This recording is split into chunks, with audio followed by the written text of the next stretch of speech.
दोस्तों, स्वागत है आपका स्पिरिचुअल स्पार्क चैनल पर। यहाँ हम गौतम बुद्ध की प्रेरणादायक कहानी सुनते हैं।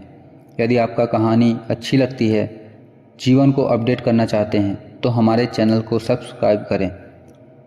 हम अभी गौतम बुद्ध का जीवन सुन रहे हैं।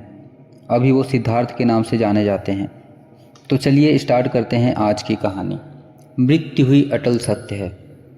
एक दिन पुनः राजकुमार सिद्धार्थ को नगर भ्रमण की इच्छा हुई। राजकुमार के आदेश पर छंदक ने रथ तैयार किया और सिद्धार्थ को लेकर नगर भ्रमण को चल पड़ा। बहुत सावधानी के बाद भी मार्ग में एक करुणाजनक दृश्य दिखाई पड़ ही गया। वह व्यक्ति रोग की अधिकता के कारण निर्बल हो गया था। वह कांपता कराहता एक ओर को चल रहा था। उसे कराहते देख सिद्धार्थ ने पूछा, इस व्यक्ति को क्या कष्ट है? यह कराह क्यों रहा है? राजकुमार, यह व्यक्ति कभी बहुत शक्तिशाली था, किंतु रोग ने इसे निर्बल बना दिया और रोग के कष्टों के कारण ही यह कराह चिल्ला रहा है। ओह, क्या यह रोग हर किसी को हो जाता है? हाँ राजकुमार, रोग राजा, रंग, छोटा बड़ा, स्त्री पुरुष, किसी में भेद नहीं करता। यह किसी को भी अपनी चपेट में ले लेता है। छंदक की बात सुनकर राजकुमार क्षण भर के लिए विचार मग्न हो गया। छंदक धीरे धीरे रथ आगे बढ़ा रहा था। अभी उनकी दृष्टि से एक दृश्य हटा ही था कि एक और करुणामय दृश्य उनके सामने आ गया। चार व्यक्ति एक शैया को चारों कोनों के थामे चले जा रहे थे। उनके पीछे कुछ व्यक्ति रोते हुए और कुछ मौन चले जा रहे थे।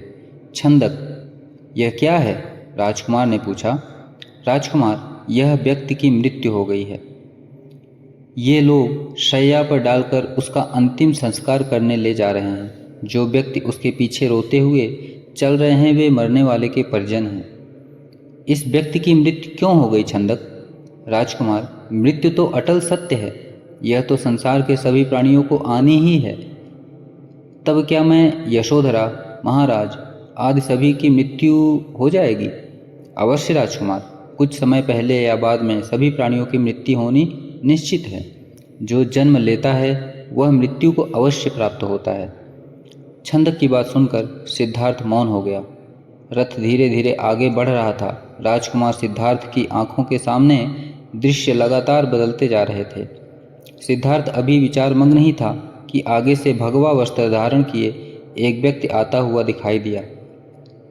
तप और साधना से उस व्यक्ति का मुखमंडल दमक रहा था।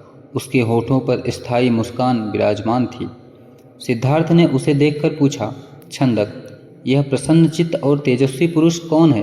राजकुमार, यह तपस्वी सन्यासी हैं। यह संसार के रोग द्वेष से मुक्त हैं। संसार में कुछ भी होता रहे, यह सदैव निर्लिप्त रहता है। इसी कारण यह सदैव प्रसन्न रहता है। अब राजकुमार सिद्धार्थ के मन ही मन विचार किया कि इस संसार के भोग विलास में कुछ नहीं रखा। अब मैं भी इस संसार से निर्लिप्त होकर सन्यासी ही बनूंगा। यह विचार कर उसे कुछ संतुष्टि मिली।